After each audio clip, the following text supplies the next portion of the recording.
आज हम बता रहे हैं स्ट्रक्चर ऑफ ओव्यूल या मेगा स्पोरेंजियम यानी गुरु बीजाणुधानी या बीजांड की संरचना।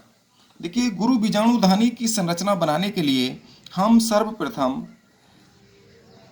एक बीजांड ही या गुरु बीजाणु बनाते हैं और इससे इसकी तरफ इसमें एक साइड में हम एक अंडकोशा और दो सहायक कोशिकाएं बनाते हैं, जैसे कि हमने दोहरा निषेचन जब आप लोगों को पढ़ाया था तो उसमें बताया था। और दूसरी तरफ हम एंटीपोडल्स बनाते हैं यानी प्रतिमुख कोशिकाएं, और बीच में दो पोलर न्यूक्लियाई या सेकेंडरी न्यूक्लियस बनाते हैं। यहाँ से आप देखेंगे, यहीं से हमने इसको एक रेखाओं द्वारा इसको ढक दिया है प्याले नुमा संरचना बनाकर, और यहाँ से ही इंटेगुमेंट बना रहे हैं। ये जो बन रही हैं हमारी इंटेगुमेंट बन रहे हैं, माइक्रोपाइलर एंड बना रहे हैं, माइक्रोपाइल की तरफ का हिस्सा। यहाँ से फिर दूसरी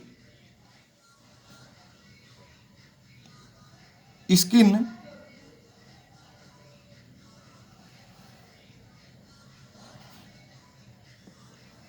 या त्वचा बना रहे हैं। तो देखिए, ये बनाना ज़्यादा टफ नहीं है। ये हमने एक बीजांड की संरचना आप लोगों को बनाकर दिखाई। बीजांड में ये जो छिद्र है, इस छिद्र वाले भाग को हम माइक्रोपाइल कहते हैं, यानी कि बीजांड द्वार है यहाँ पर। इसके अलावा ये जो शाखा है ये फ्यूनिकल कहलाती है। जो स्टॉक है इसकी ये फ्यूनिकल है। फ्यूनिकल के आधार ये भाग में जो ये गड्ढा है, इस गड्ढे को हम हाइलम कहते हैं। और इसका ये जो भाग है एग एपरेटस कहलाता है।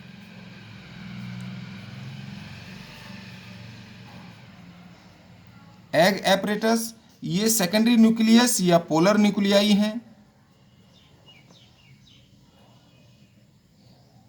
इस दूसरी तरफ एंटीपोडल्स होती हैं। इसके अतिरिक्त इसमें ये पहली और ये दूसरी, ये दो त्वचाएं हैं, इंटेगुमेंट हैं। ये और ये वाली आउटर इंटेगुमेंट है, यानी कि बाहरी आवरण है इसका।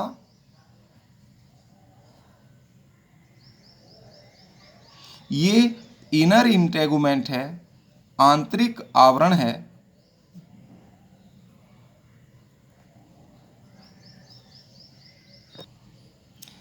ये जो फ्यूनिकल है ये प्लासेंटा के साथ जुड़ा रहता है, और इसका जो धसा हुआ भाग है हाइलम कहलाता है। फ्यूनिकल ही आगे की ओर एक रिज बनाता है, इसको हम रेफे कहते हैं।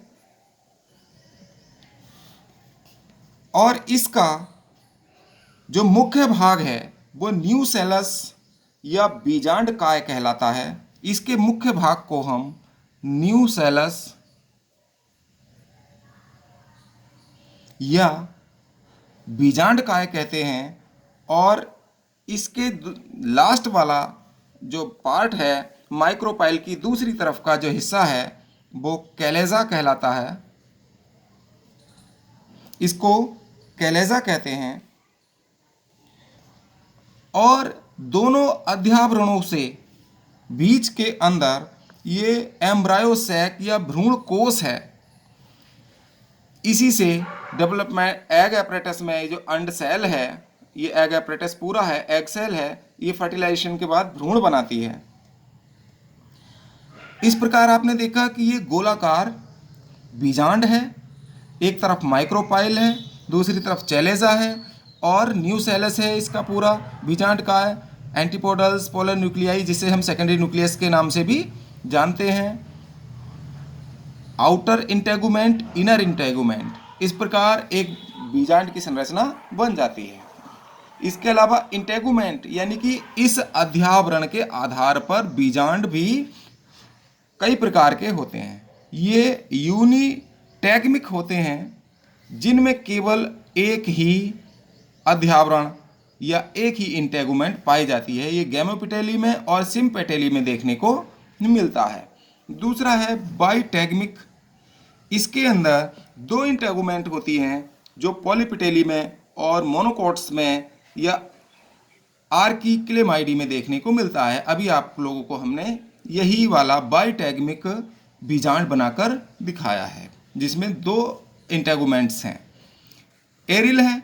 ओव्यूल के बेस से एक कॉलर की तरह आउटग्रोथ निकलती है जो तीसरी इंटेगुमेंट बनाती है, उसे हम एरिल कहते हैं। ये लीची और नटमेग में यानी जायफल में पाया जाता है।